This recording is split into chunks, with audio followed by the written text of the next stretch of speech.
Malheureusement, on va le savoir qu'après, on a pris le parti de, de vraiment récupérer cette semaine, avec privilégiant la fraîcheur mentale et physique en ne s'entraînant réellement qu'aujourd'hui, avec une intensité mesurée.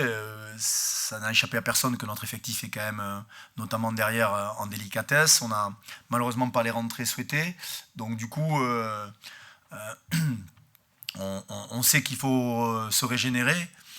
Après, je suis toujours partagé entre le poids du haut niveau qui t'amène à te galvaniser et à gagner en expérience et malheureusement le besoin de récupération du haut niveau. Donc il faut trouver cette juste balance.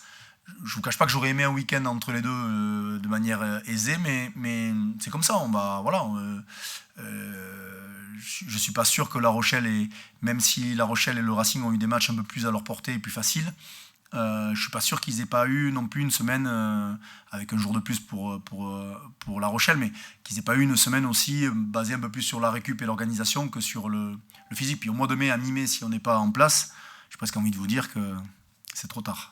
Il n'y a que Ed Sheeran en ce moment qui fait plus de monde que nous.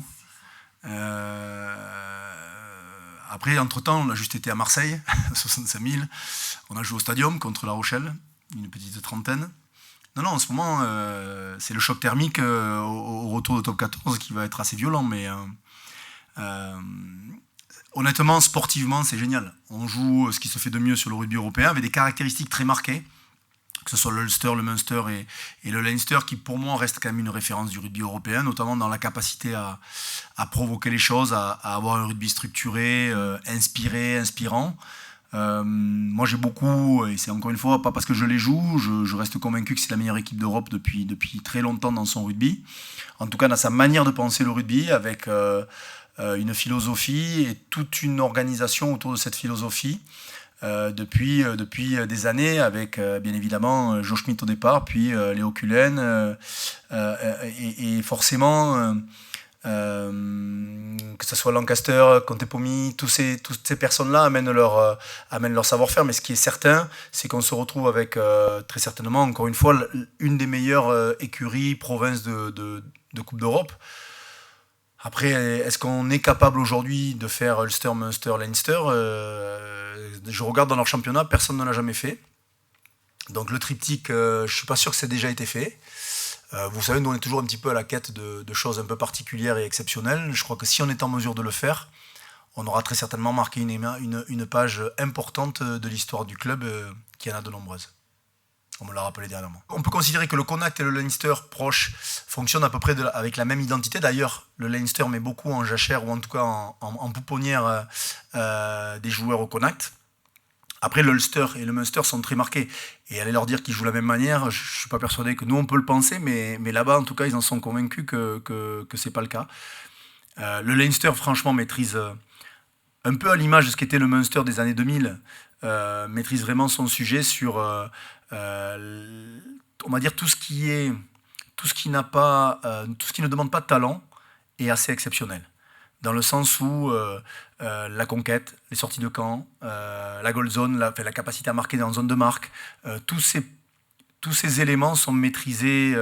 C'est vraiment des orfèvres de l'organisation et de la structure. Après, il faut qu'on arrive à opposer notre talent, mais le talent appelle aussi un peu de responsabilité sur ces choses un peu plus basiques. Donc il faut qu'on arrive à répondre au moins sur les basiques du jeu pour être en mesure de faire parler peut-être notre différence, mais honnêtement,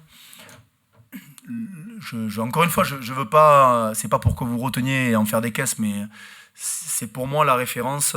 Comme on disait avec le staff, parce qu'on pensait les prendre depuis un petit moment, si on avait la chance de passer.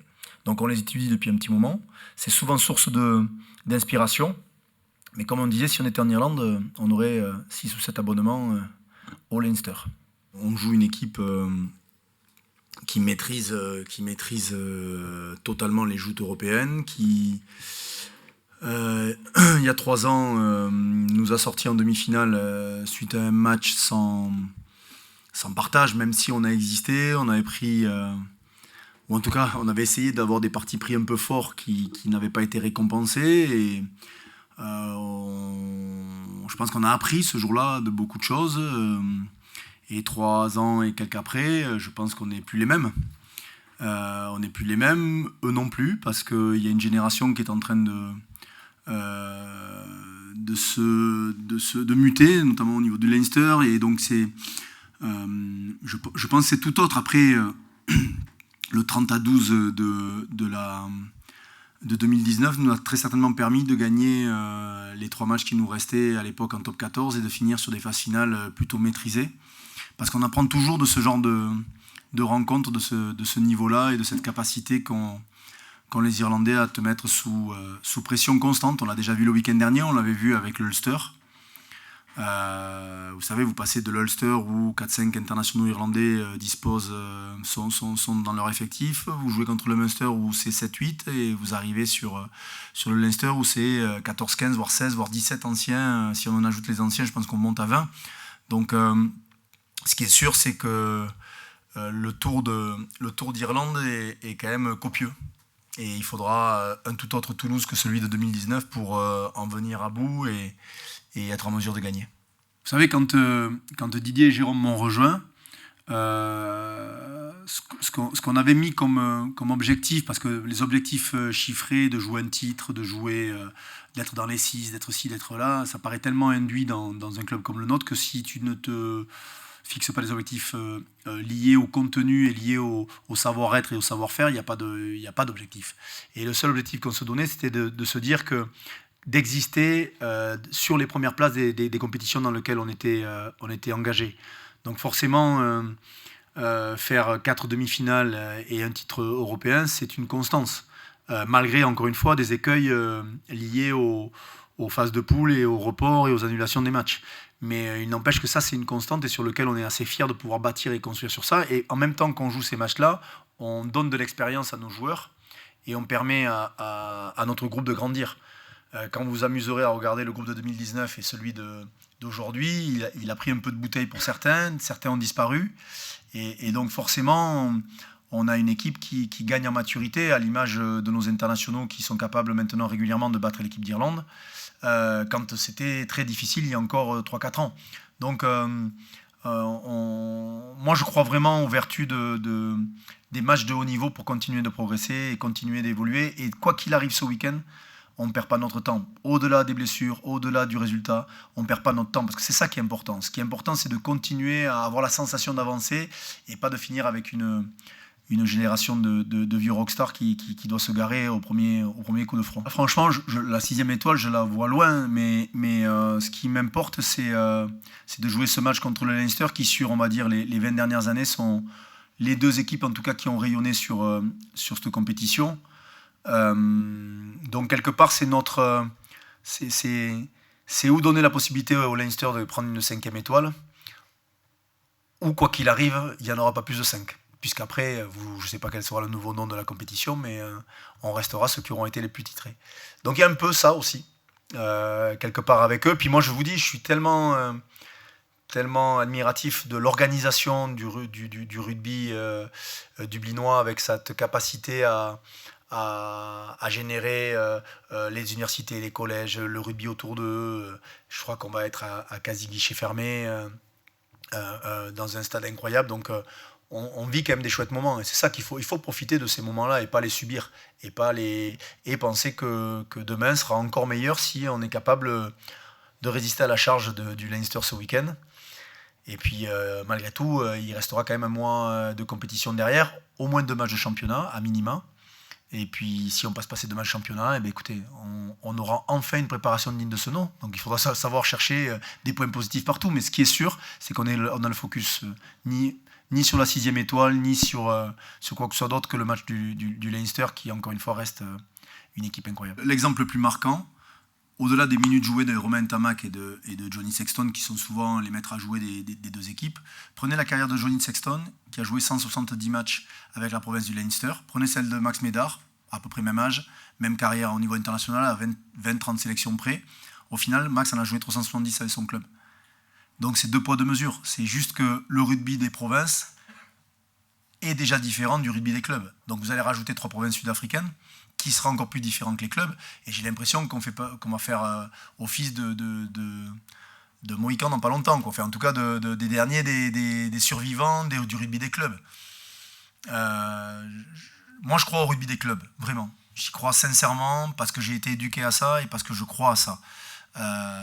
Pour autant, on voit bien que la capacité à ménager les joueurs est différente dans un environnement global qui englobe la sélection nationale, les provinces et le besoin qu'ont les joueurs de jouer à droite ou à gauche au niveau écossais, gallois, même s'ils sont un peu plus en difficulté, et irlandais. Et puis le rugby des clubs qui fait un peu, avec nos amis anglais et français, qui pour l'instant est un peu seul contre tous. Mais j'espère qu'on arrivera à tenir ce...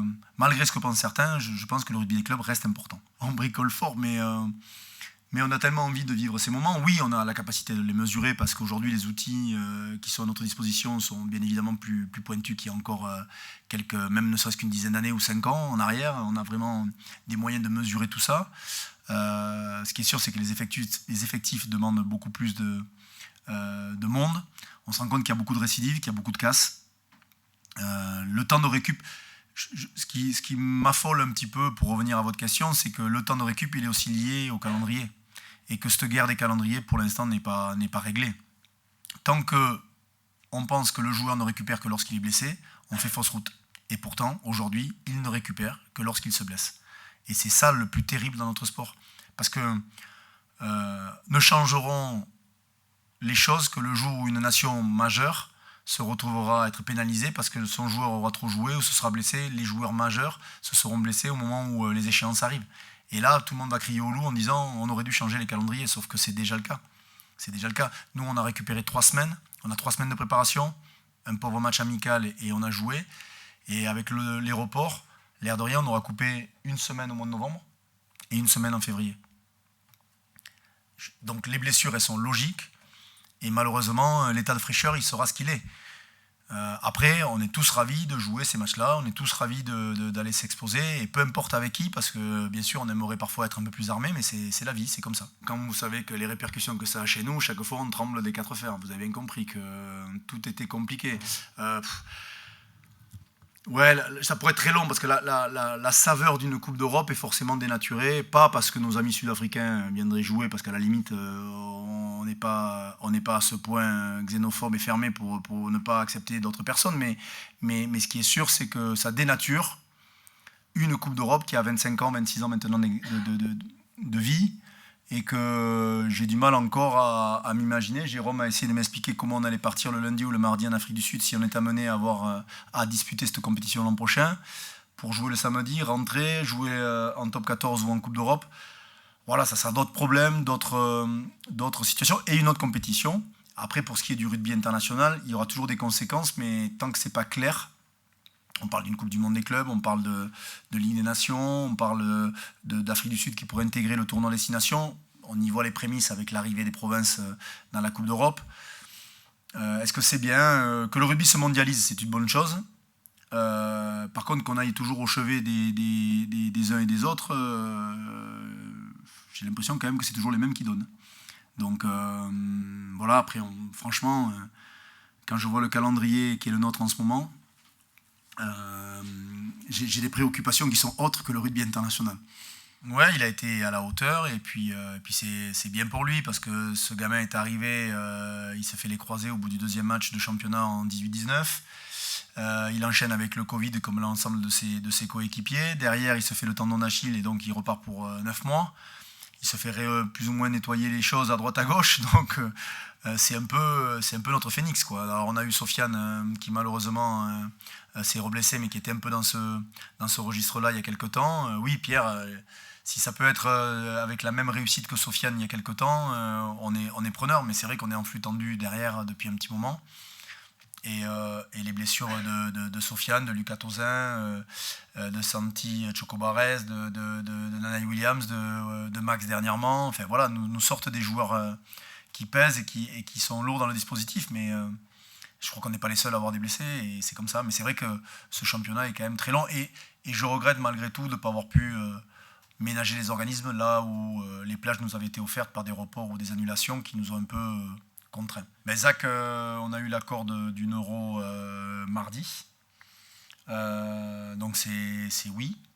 Arthur, malheureusement, avait coupé depuis début février, donc est encore un peu juste, même si on l'amène avec nous et on espère pouvoir lui donner du temps de jeu la semaine prochaine. Juan Cruz Malia, sa lourde sanction est levée, donc peut être disponible ce week-end. Mais entre-temps, on a perdu Max Médard, Dimitri Delibes, Baptiste Germain, plus Santiago Chocobares qui devait rentrer mais qui rentrera pas, Tim Williams qui devait rentrer qui rentrera pas, Nelson Epé qui devait rentrer qui ne rentrera pas. Voilà, des petits... Voilà, le lot de tous les clubs, mais ça se concentre un peu trop sur les trois quarts. Mais de toute façon, cette année, on a été un peu dans le dur sur le sujet. Baptiste Germain, on aura de nouveau des infos sur le début de semaine prochaine parce que c'est un kyste au genou qui semblerait être, je l'espère, mineur et donc du coup pourrait revenir dès l'instant que le genou est stable. Et Max qui a enchaîné commotion et un pépin musculaire, c'est un peu plus compliqué, mais vous connaissez la rudesse et l'abnégation de Max, donc on espère quand même pouvoir le revoir d'ici la fin. Brive, on espère rentrer des joueurs qui nous ont quittés depuis un petit moment et qui devraient être pas loin. Donc, avec la fraîcheur et l'impact qu'aura le match du Leinster, on composera aussi un effectif, je l'espère, performant pour aller jouer à Brive, qui reste important pour les deux équipes. Mais parler de Brive aujourd'hui, ça serait précipiter les problèmes éventuels que l'on pourrait rencontrer et ne pas les analyser à leur juste valeur. Donc on s'est préparé, on a préparé des joueurs qui vont être exposés forcément la semaine prochaine avec des retours marquants, notamment devant. Et j'espère que derrière, il n'y aura pas plus de casse pour être en mesure de pouvoir aligner une équipe compétitive.